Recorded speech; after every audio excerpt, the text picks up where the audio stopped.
Today we got another Force Performance box in the mail. So what's in here? Another turbo, FP Blue XR. No, not quite. So this is going to be very complimentary part to the FP Blue turbo that I already had for the FA20. So this is their turbo inlet kit they've made specifically for their turbo. So here it is. Here is the inlet, and then the part that matches to the turbo, the adapter. This part is specifically designed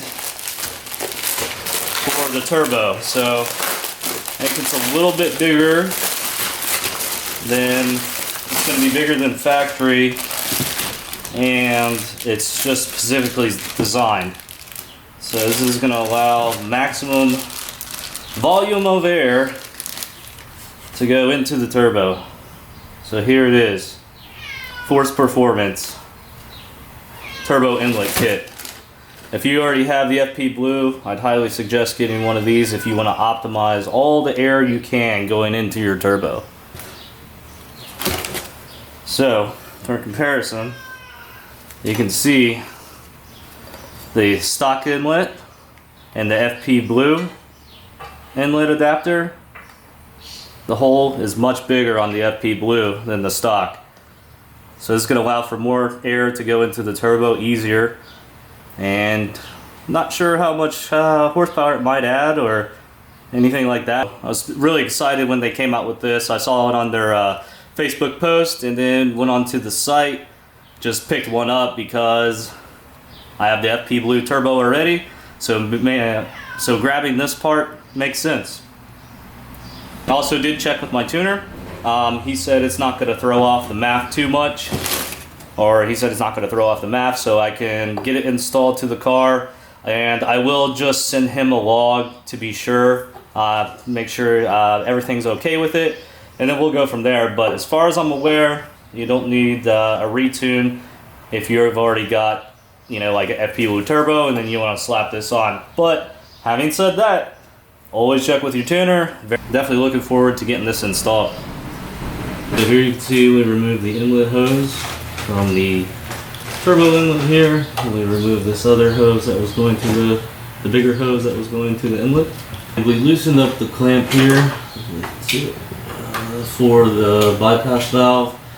The plug here disconnected for the GrimmSpeed 3-port, so make sure we disconnect that. Everything's pretty much just disconnected, all the hoses. These bolts, pretty sure these are 10mm on both sides.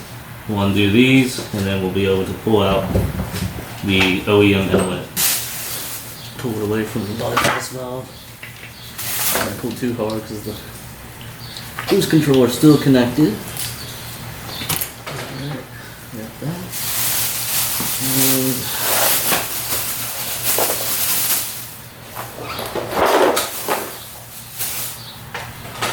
Now we'll just remove these two screws from the inlet and take the boost controller off.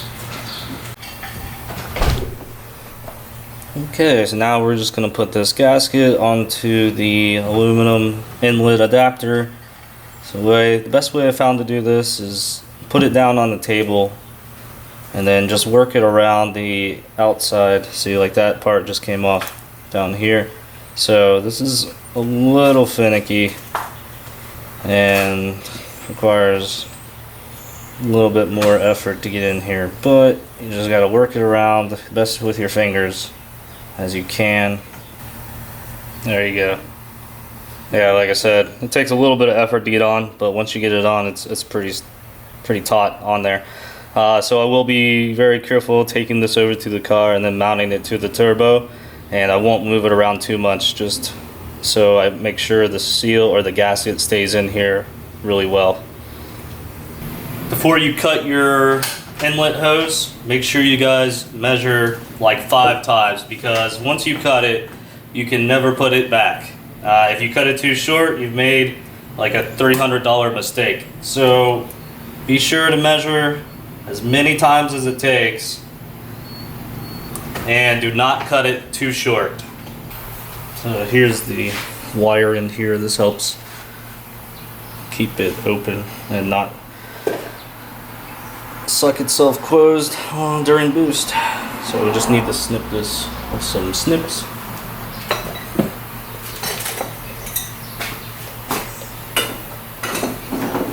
As you can see here, the size difference between the stock inlet and then the force performance. There's a lot more room for air, and then you don't have all those little bevels down there for restriction, all that stuff.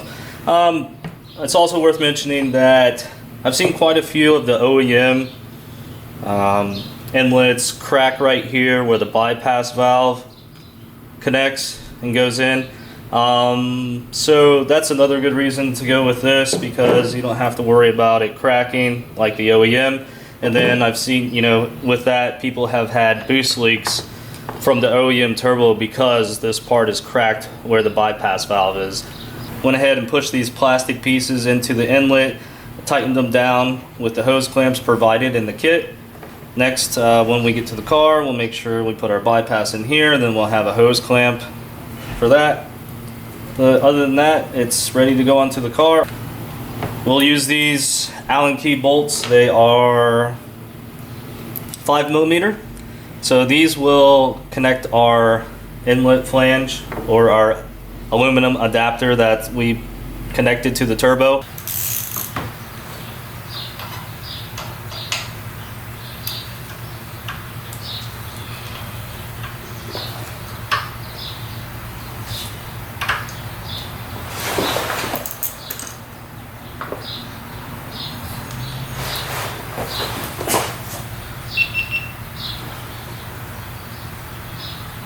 Alright, so here we are. We've got the 5mm Allen bolts in here connected to the aluminum adapter, and so why this is specifically designed to mate with the turbo is because you have no lip here. There's no blockage of air.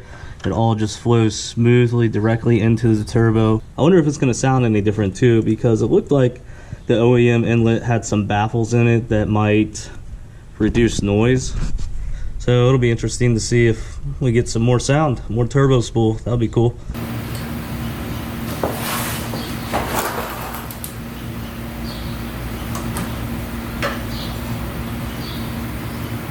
As you can see, everything's all tightened up. We have the hoses connected to the inlet how they originally were, or their original locations. The bypass valve back there is tightened down, if you can see it. And we have our intake tightened down. We have it cut down to our spec. According to the type of intake you have, it will differ. So right here we twist tied, or sorry, not twist tied, but we zip tied our electronic boost controller to the inlet so it doesn't move around. Also, you want to do that so it doesn't hit the front brace of the car or anything like that, so we have enough clearance there.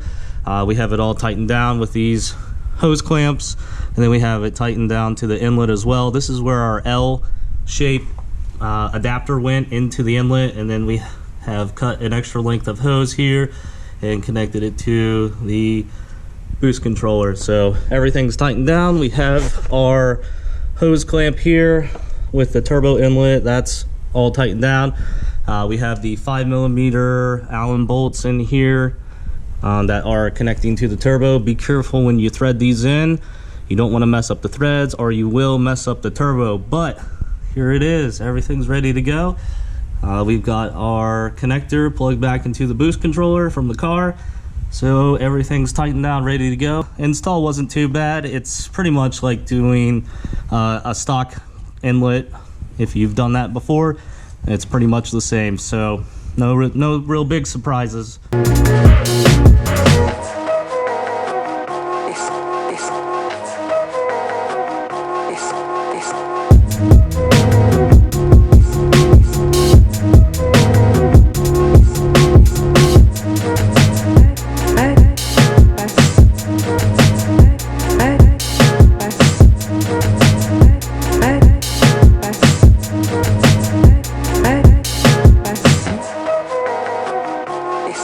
released.